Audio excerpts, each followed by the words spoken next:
This is the future. Nothing's impossible.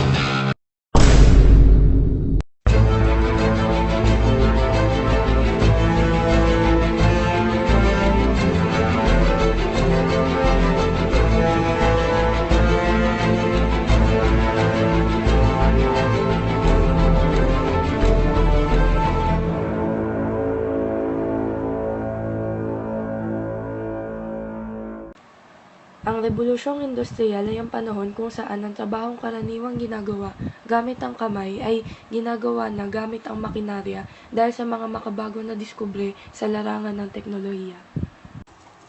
Ito ay nagsimula sa Inglaterra noong taong 1760 dahil sa mga salik na natagpuan sa bansa tulad ng yamang tao, likas na yaman, puhunan, transportasyon, pamilihan at pamahalaan.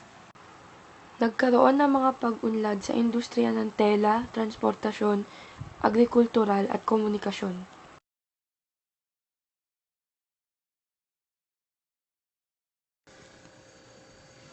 Ngayon naman, sa panahon ng Rebolusyong Industriyal, ay pinaunlad rin ng mga tao ang sistema ng paghahabi ng tela.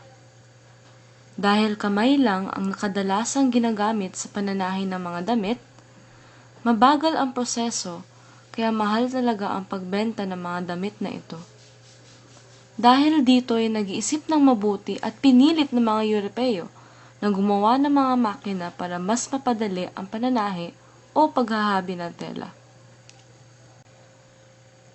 Si John Kay ang gumawa ng flying shuttle noong 1763. Ginawa niya ito para mapabilis ang paghahabi ng tela. Si James Hargreaves ang gumawa ng spinning jenny noong 1764. Ang spinning jenny ay gumagamit ng 8 sinulid o cotton yam kaysa sa karaniwan na isa lang. Ang spinning mule naman ay ginawa ni Samuel Crompton noong 1779. Ito ay isang makinang naglalabas ng sinulid. Kabilang na sa iba pang mga makinarya ay ang spinning frame na ginawa ni Richard Arkwright noong 1769. Ito ay tinatawag ring water frame dahil ito ang unang makina na pinapaandar ng tubig. Panghuli naman ang power loom na ginawa ni Edmund Cartwright noong 1785. Ito ay ginawa noong lumago ang industriya ng bulak. Ginagamitan ito ng tubig o kaya ay singaw or steam.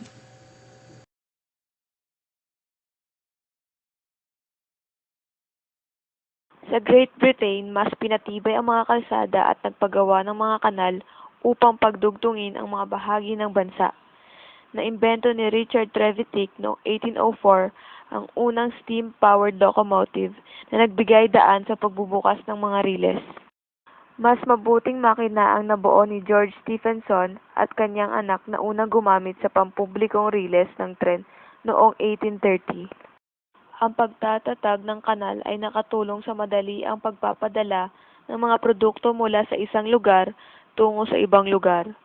Malaki rin ang naging epekto ng mga pagkakaimbento sa riles ng tren at sasakyang pinapatakbo ng steam engine sa pagpapabuti ng sistema ng transportasyon. Noong 1830, binuksan na rin ang linyang Manchester at Liverpool. Nagkaroon din ng pagbabago sa mga sasakyang pandagat. Dahil dito, naging mas mapagkakatiwalaan at mas mura ang paglalakbay sa dagat.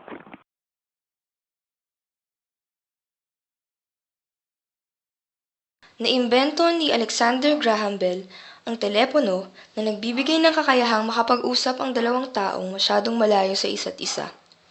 Si Guglielmo Marconi naman ang nakagawa ng telegraph na siyang naghahatid ng mga mensahe mula sa paggamit ng radyo. Kalaunay gumawa naman si Samuel Morse ng mas epektibong bersyon nito na wireless telegraph.